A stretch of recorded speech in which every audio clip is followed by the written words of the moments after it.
Assalamualaikum sahabat, berjumpa lagi kita dalam pembahasan soal ilmu pengetahuan alam untuk SMP atau MTS kelas 7 ya sahabat.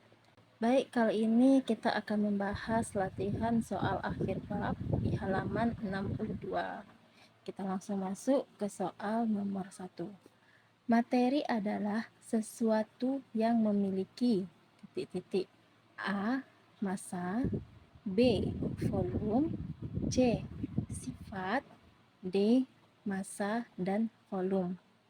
Nah, ini yang ditanya pengertian materi ya sahabat ya. Materi atau yang biasa kita sebut zat adalah segala sesuatu yang menempati ruang dan mempunyai massa. Baik, itu adalah pengertian materi ya sahabat ya. Contoh materi itu banyak yang ada di sekitar kita. Misalnya nih, kita di sekolah ada meja terbuat dari kayu. Kayu merupakan materi, tapi tidak semua materi dapat kita lihat dan kita sentuh ya sahabat ya. Misalnya udara. Udara itu juga materi. Saat kita meniup balon karet, berarti kita memasukkan udara ke dalam balon, sehingga ukuran balon lama-kelamaan akan semakin besar. Hal ini menunjukkan bahwa udara dapat menempati ruang di dalam balon, berarti mempunyai volume tertentu. Nah, maka materi itu adalah segala sesuatu yang menempati ruang, yaitu memiliki volume tertentu dan mempunyai massa. Berarti untuk nomor 1 jawabannya adalah D ya sahabat, massa dan volume. Kita lanjut ke soal nomor 2. Dalam kehidupan sehari-hari terdapat beberapa contoh sifat zat yang kita temui. Di antaranya sebagai berikut. 1. Kapur sirih jika dibiarkan di udara akan menjadi batu kapur. 2. Kapur barus jika dibiarkan di udara terbuka akan habis karena menyublim. 3. Bensin mudah terbakar. 4. Besi dapat meleleh jika dipanaskan pada suhu tinggi. 5.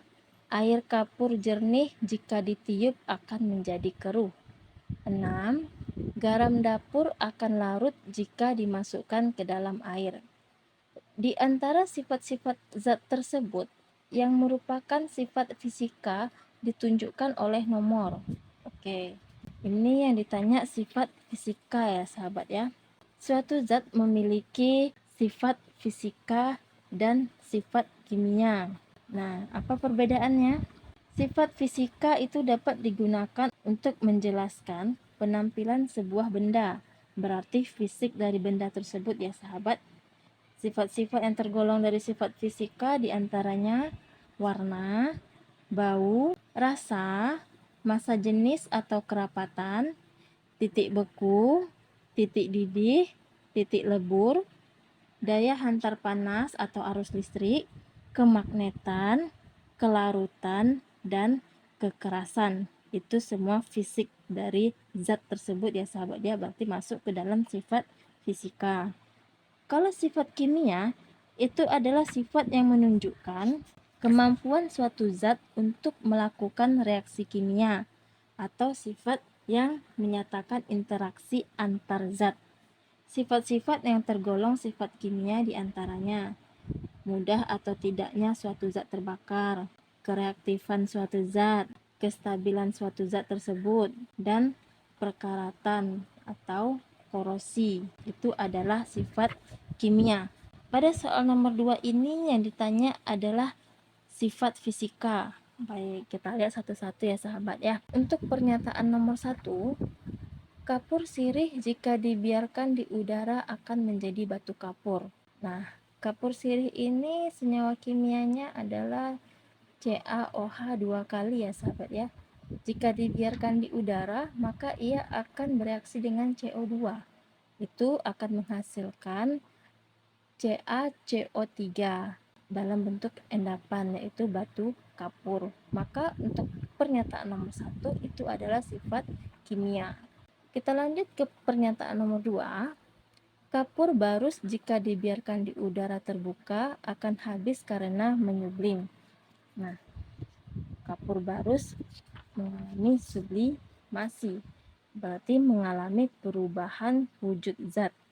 Semua zat yang mengalami perubahan wujud itu berarti mengalami perubahan fisik, berarti masuk ke dalam sifat fisika, baik itu dari padat menjadi cair maupun cair menjadi gas atau sebaliknya ya, gas menjadi padat. Itu hanya perubahan wujud dari zat, berarti itu termasuk ke dalam sifat fisika. Oke, untuk pernyataan nomor 2 itu adalah sifat fisika ya sahabat ya.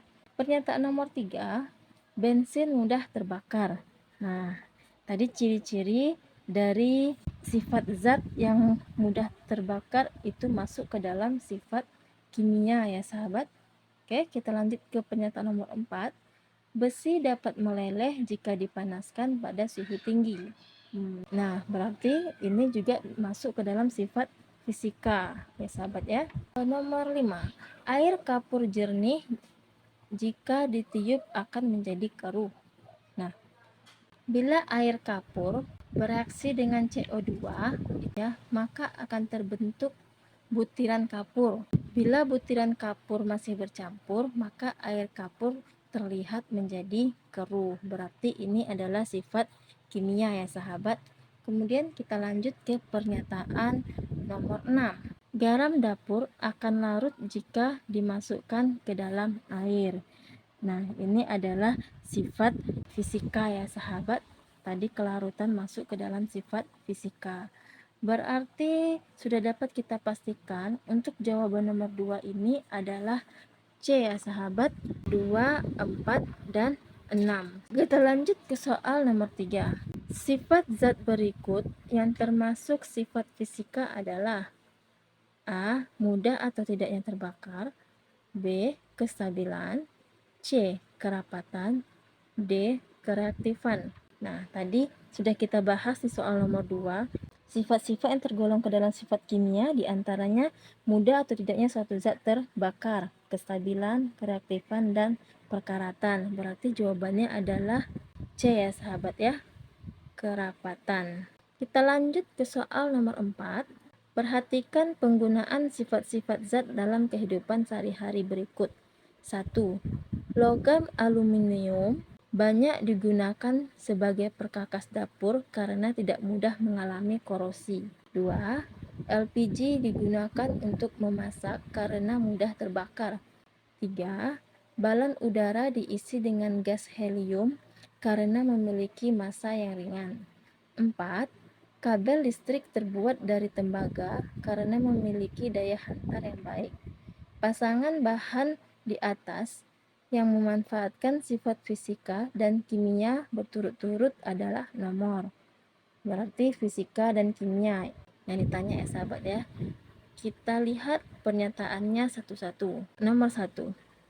Logam aluminium banyak digunakan sebagai perkakas dapur karena tidak mudah mengalami korosi. Korosi ini sama dengan perkaratan ya sahabat ya. Berarti ini masuk ke dalam sifat kimia ya sahabat. Nomor 2, LPG digunakan untuk memasak karena mudah terbakar. Nah, ini juga sifat kimia. Mudah atau tidaknya suatu zat terbakar itu adalah masuk ke dalam sifat kimia. Nomor 3, balon udara diisi dengan gas helium karena memiliki massa yang ringan. Baik, nomor 3 ini adalah sifat fisika ya sahabat ya, kerapatan atau massa jenis. Nomor 4, kabel listrik terbuat dari tembaga karena memiliki daya hantar yang baik. Tadi daya hantar panas atau arus listrik masuk ke dalam sifat fisika. Berarti pernyataan nomor 1 dan 2 itu adalah sifat kimia. Untuk pernyataan nomor 3 dan 4 adalah sifat fisika. Nah, untuk nomor 4 itu sudah dapat kita pastikan jawabannya adalah D ya sahabat ya. 4 dan 2. 4 itu sifat fisika dan 2 sifat kimia. Kita lanjut ke soal nomor 5. Suatu zat diketahui mempunyai sifat sebagai berikut. 1. dapat dipisahkan dengan proses fisika. 2. Terdiri atas beberapa zat. 3. Perbandingan massa penyusunnya tidak tetap. Zat-zat berikut yang mempunyai sifat sesuai pernyataan di atas adalah: A. Air sungai dan air suling. B. Garam dan air teh. C. Asam cuka dan garam. D. Air teh dan air sungai. Oke, ini yang ditanya sifat zat yang sesuai dengan pernyataan 1, 2, dan 3 ya sahabat ya. Kita lihat yang A. A ini air sungai dan air suling. Pernyataan yang pertama dapat dipisahkan dengan proses fisika. Air suling ini adalah air yang sudah dimurnikan dengan menggunakan metode destilasi, yaitu dengan cara memisahkan air dengan kontaminan-kontaminannya. Maka untuk yang A ini tidak dapat dipisahkan dengan proses fisika, dia dipisahkan secara kimia. Berarti yang A kita eliminasi. Yang B, garam dan air teh. Untuk pernyataan yang pertama, garam dapat dipisahkan dari air dengan proses penyaringan atau penguapan ya sahabat ya. Sedangkan air teh dapat dipisahkan dari endapan atau ampas teh dengan penyaringan. Berarti pernyataan yang pertama itu cocok. Yang kedua, garam terdiri dari natrium dan klorida, sedangkan air teh terdiri dari air dan senyawa-senyawa yang terkandung dalam teh.